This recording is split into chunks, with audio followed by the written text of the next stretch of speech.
All right, so conditionals. Let's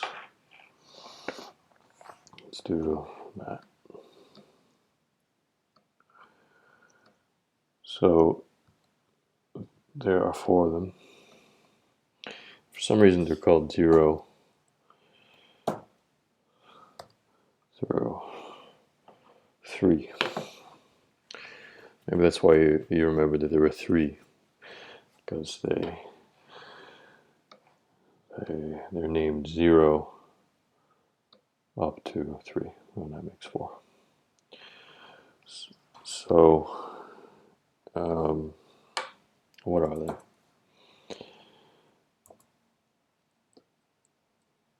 First one, which is 0, is for general relationships between things.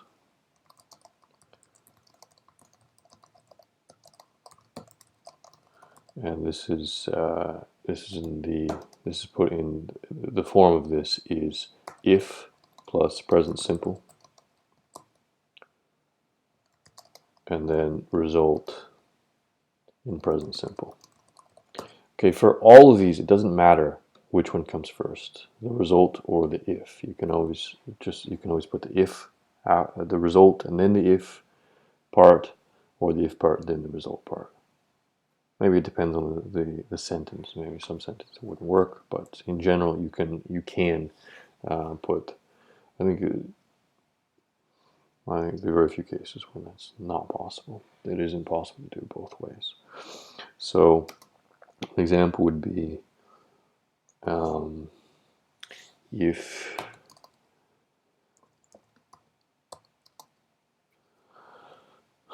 if it rains, people get wet. It's just generally true. General relationship between 2 different things happening, essentially, between 2 verbs happening. If this verb happens, this verb also happens. Right? Can you make an example like that?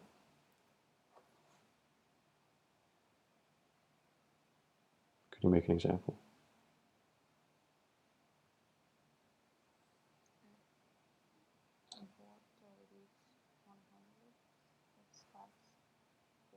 Right. If water reaches 100 degrees Celsius, it boils. It starts to boil.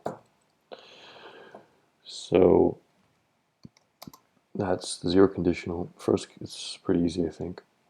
First, but except that you don't have it in Lithuanian, I think, right? In that same situation, you use something. You use like the same thing as you would use for the first conditional. What we use for the first conditional. So I think you combine the two, so we have this separation. So the first conditional is so this one is general, right? It's general relationships between things. This one is for particular relationships, or relationships between particular verbs happening.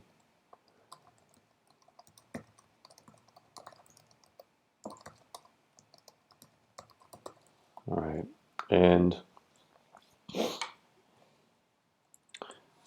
if we think about the 0 again, these are between, let's say, realistic things. This doesn't matter yet, but when we get to the second conditional, it'll start to matter if we think about whether something is realistic or unrealistic. Right now, the only difference between the 0 and the 1 is going to be this general or particular. Okay, they're both realistic.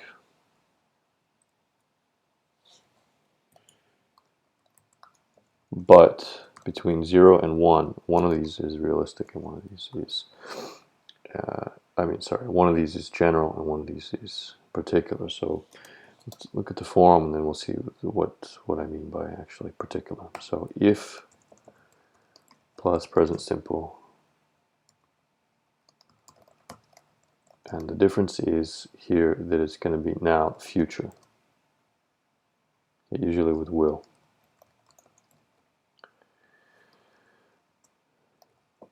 Can you think why we would use will instead of going to in conditional sentences. Do you remember the difference between will and going to? If we think about the difference, what the difference is between will and going to, why would we be more likely to use will in conditional sentences? Yeah, exactly. If you don't know if something's going to happen or not, if it's conditional on something, then that isn't really something that is planned in advance, is it? So I think depending on the style, what your meaning is, and the style of how you express it, it is possible to use going to, but most of the time this will be will. All right. So if it rains, I will open my umbrella.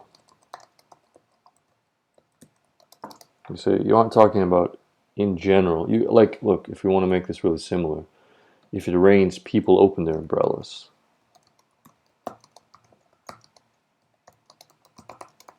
So this is just in general true, and this is a particular situation. Okay, if it rains now, these people will get wet because they have no umbrellas, because they don't have umbrellas and there's no shelter.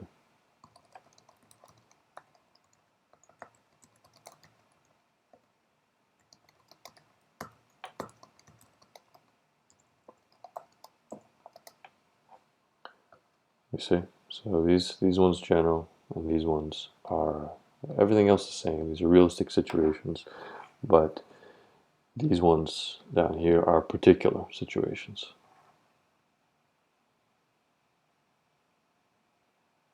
Okay, so this matters to you. I think it's pretty easy, but this matters to you because in Lithuanian, I think you would say, if you were talking in general, I think you would say, if it rains, people will get wet, right?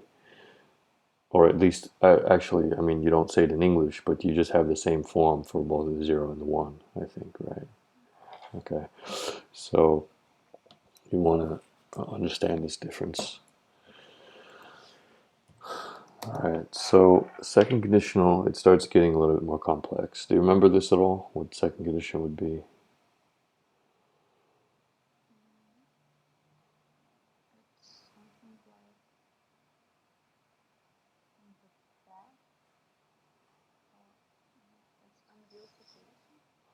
Yeah, that's the difference. It's not realistic. So this is this.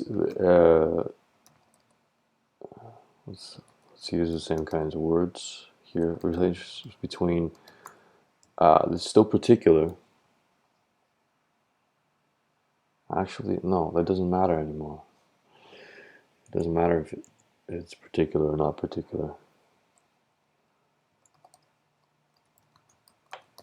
Let's just take this out actually, because between 0 and 1, what matters is whether it's general or particular. Okay, and between 1 and 2, what matters is whether it's realistic or unrealistic.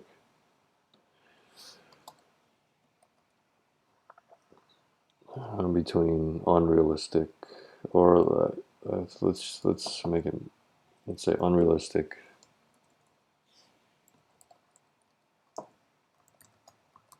relationships between different verbs.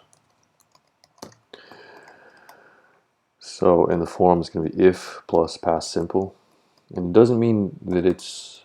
By the way, we need to add one more thing, which is this is going to be in the present or future. Okay, and this is going to be the distinction between the second and third conditional. So the form is if plus past simple, and that doesn't mean, I was about to say, it doesn't mean that it's past, it's actually about the present or the future. If plus past simple, and then it is going to be would plus infinitive without to in the result.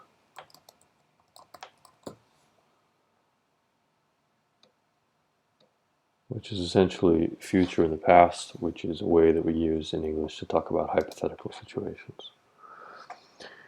Hypothetical. You understand this word hypothetical? Okay. All right. So an example of this would be if it rained more often in the Sahara, it wouldn't be so dusty there.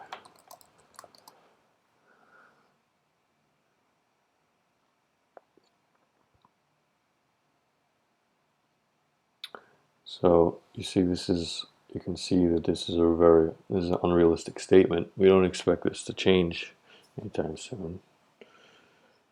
So, well, it's imaginary, it's hypothetical. We're not talking about real things happening. We're talking about imaginary things happening where we alter reality in our imaginations a little bit. You see, so we alter in the reality that it doesn't rain in the Sahara. So in our imaginations, we alter that reality so that it does rain, and then we see what the consequences are, imaginary consequences are of that imaginary input. You see, so if I were Chinese, I would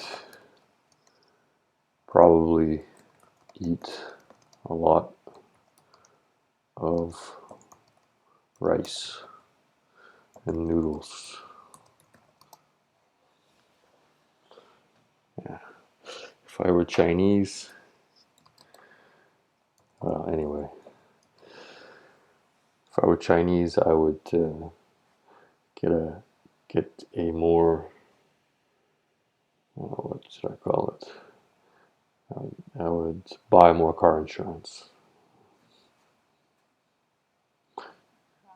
I would buy more car insurance. Insurance, insurance. Because they can't drive, They're always crashing into everything. All right. All right. So there you go. And this one, it's not that hard, but that's what we're doing. It's an imaginary situation, and then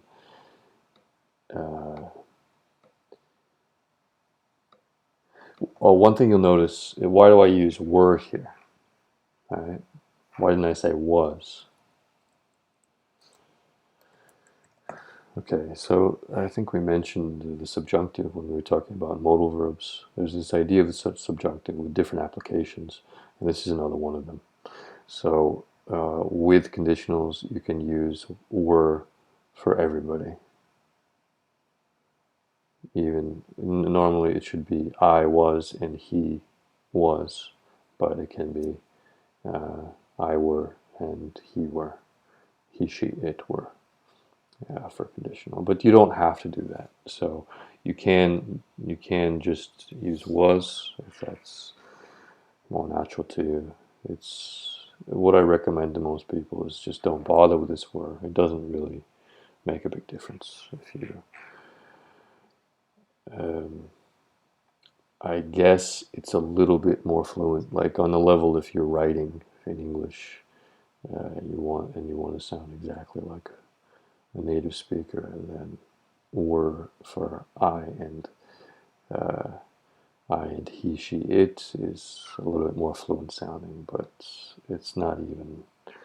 I think you might have a writer who writes with was, I was, if I was. Okay, so this is also going to be unrealistic. If we talk about third conditional, this is going to be unrealistic relationships.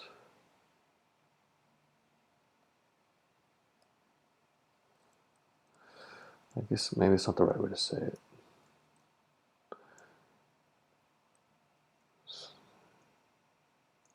Overall, that's true, but you have, yeah, I should still say relationships between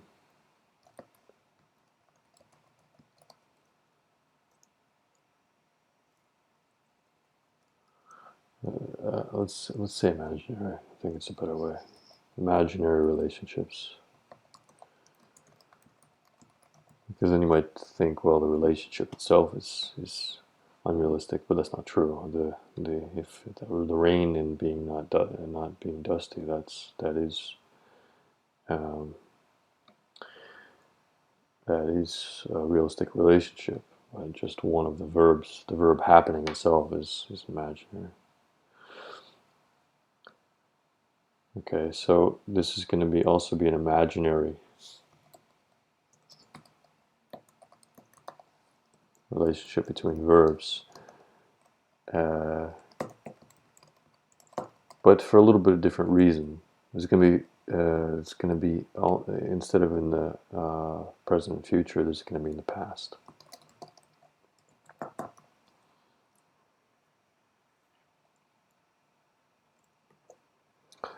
Okay, what's the difference in how it's imaginary? This, if we talk about the second conditional, it's imaginary because it's not realistic, okay, and it doesn't fit reality. I'm never going to be Chinese, and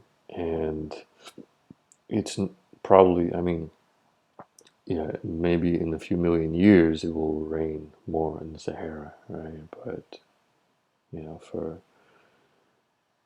practically speaking, it's not realistic to think about it raining more in the Sahara Desert.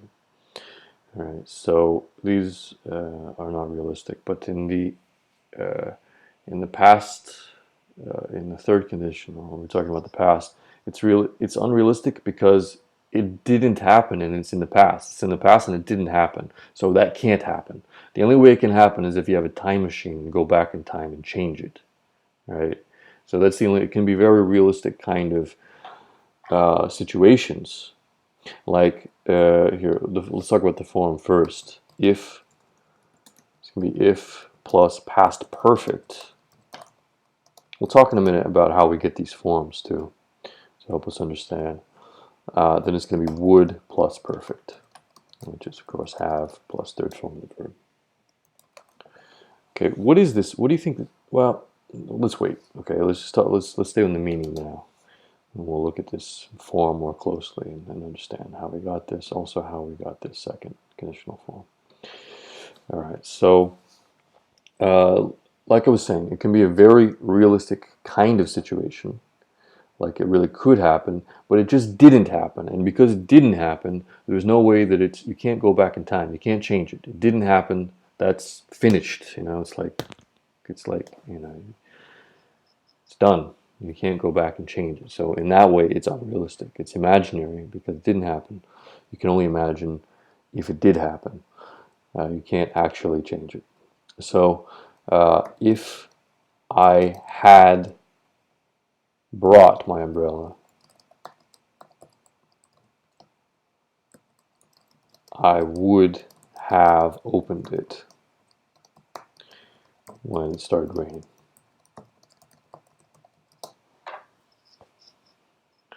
So we're saying at a past moment, if this condition was true at this past moment, here's now, this past moment, if at this past moment some condition was true, then there would have been some other condition at the same time. There would have been some result from that condition. It's like correlation, right? Okay, so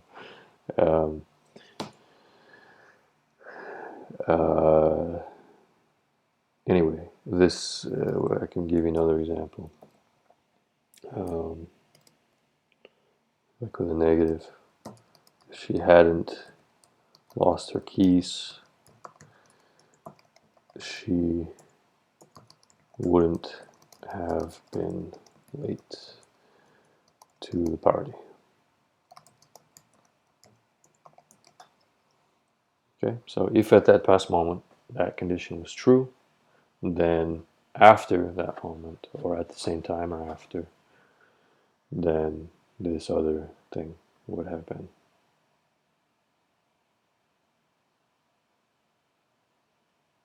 Okay, so the other interesting thing I can tell you is how we got these forms. How did we get, where do these things come from? So if we go, what's interesting to look at is how we go from the form of the first conditional all the way to the third conditional. Now let's just put all of them to the second. How we go from the first conditional, the second conditional, and then from the second conditional to the third conditional. They're all connected with each other. So nobody decided this. So it's just evolved naturally, like most things in the language, like all things in the language. But you can see there was some logic operating when we did this. So if we take the first conditional form, which is if plus present simple, result is will. It's plus infinitive without to, essentially. Its future is will plus infinitive without to. All right. And then we take second conditional, which is if plus past simple. Then result is would plus infinitive without to.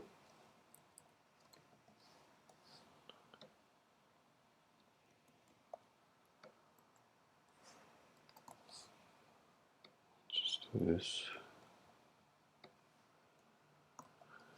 Okay, and then third conditional is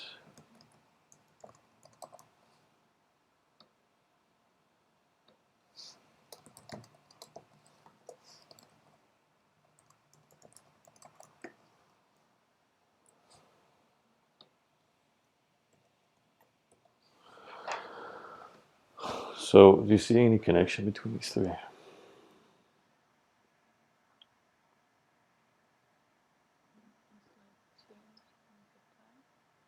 Right. Each one of these, as we go from the first to the second to the third, each one is one step back, one step further back into the past.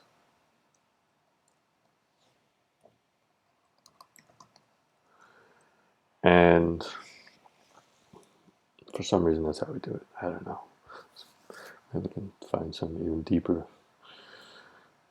way of looking at it than that, but I think it's pretty interesting by itself. If we took the present simple here, this present simple became past simple. This will became would. And as I mentioned, this this would here is a way of speaking hypothetically. If we talk about the future, the present or future with would, then we speak hypothetically about something. Just, I mean, conditionally, it's basically the same thing. Hypothetically, if these conditions existed, that's what it means. If these conditions, hypothetically, if these conditions existed, then you would have these other conditions at the same time, like going along with it. So by taking that will and changing it to would, we do that. Okay, and then as we went from the second to the third, we took the past simple. And remember what we're doing with the past perfect is we were taking something one step back in the past from a past moment, right? So with the past perfect, we had a past moment, a defined past moment, and then we said that we had some verb happen one step back, some time before that one. So we do the same thing here when we go from the second to the third. And if we look at this side, oh, this is, look, what did we do here when we had this would plus this to infinity, and we did this here? What is this? Well, remember from modals, what is this? When we have would plus, or when we have a modal verb plus the perfect afterwards, what is that?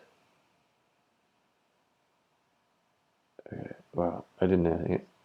It's what?